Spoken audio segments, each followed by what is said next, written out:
I never thought one ordinary evening in our quiet suburban home would shift the foundation of our family forever. My name is Laura, and I've been married to David for 8 years. Together, we've built a blended family, a union that wasn't always easy, but was filled with love and determination.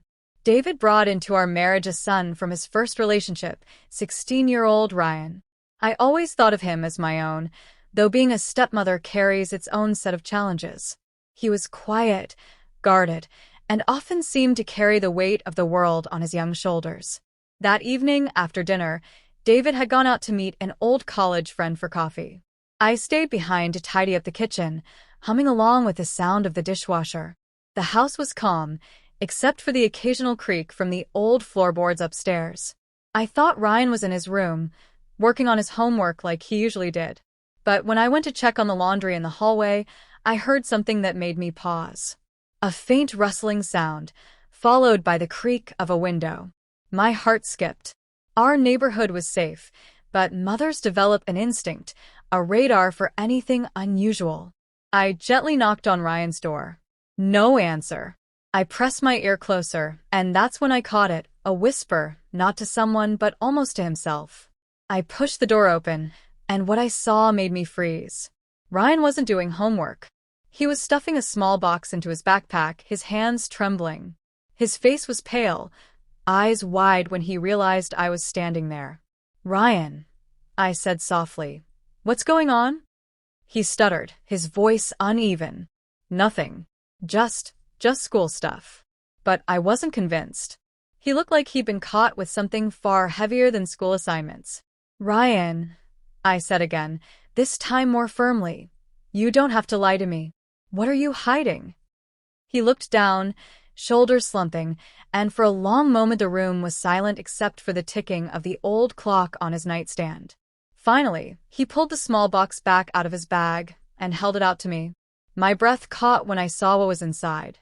Not drugs, not money, not something dangerous, thank God, but a stack of old photographs and letters. Some of the photos were of a young woman I didn't recognize, smiling brightly at the camera. The letters were folded, yellowing with age.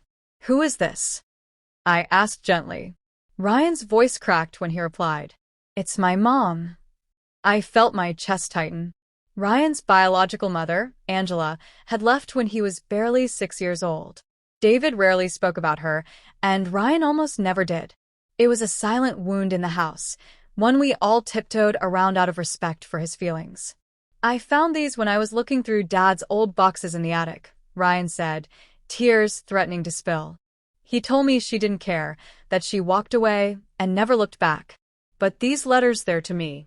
She wrote me every year. She said she loved me. She said she tried to see me, but he wouldn't let her. My throat went dry. This was more than just a teenager sneaking around. It was the unearthing of a truth buried for years.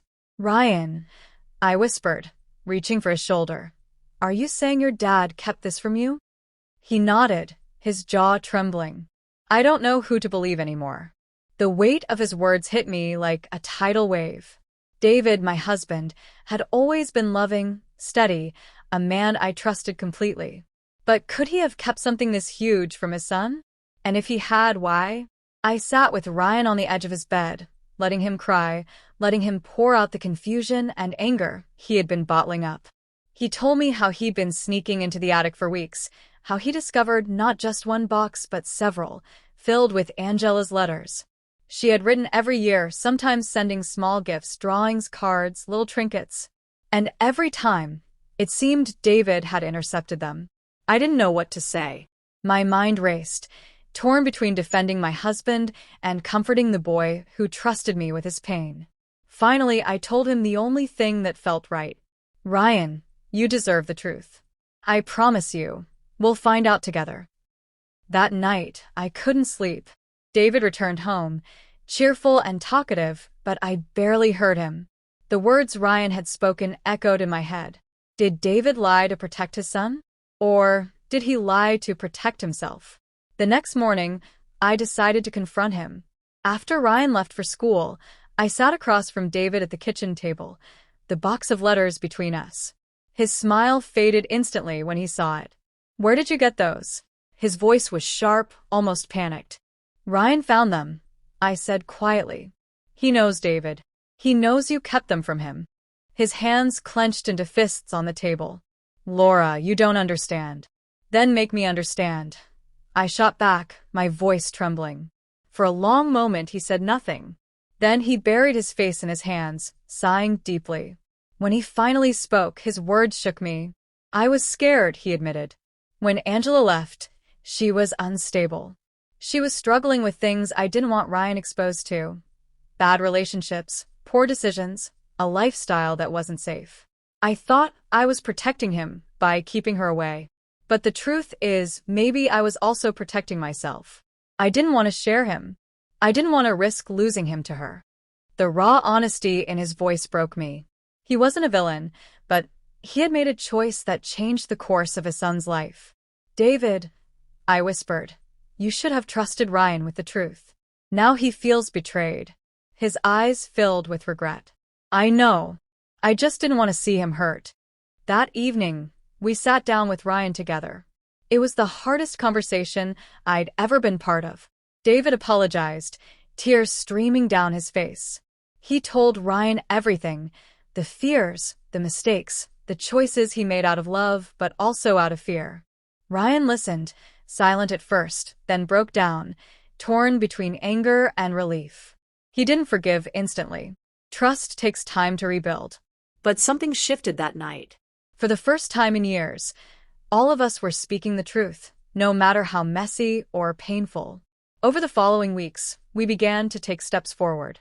David reached out to Angela, cautiously, to see if she was in a place where reconnecting would be healthy. Ryan, though hesitant, agreed to read more of her letters with me by his side. Some were filled with love, others with apologies, and a few with raw pain. It wasn't a fairy tale ending. Families rarely have those. But it was a beginning, a chance for healing. And as I watched Ryan grow stronger, more confident in his own identity, I realized something. Sometimes the secrets we hide, even with the best intentions, can do more damage than the truths we fear. And sometimes, catching someone in a moment of secrecy isn't the end of trust. It's the first step toward rebuilding it.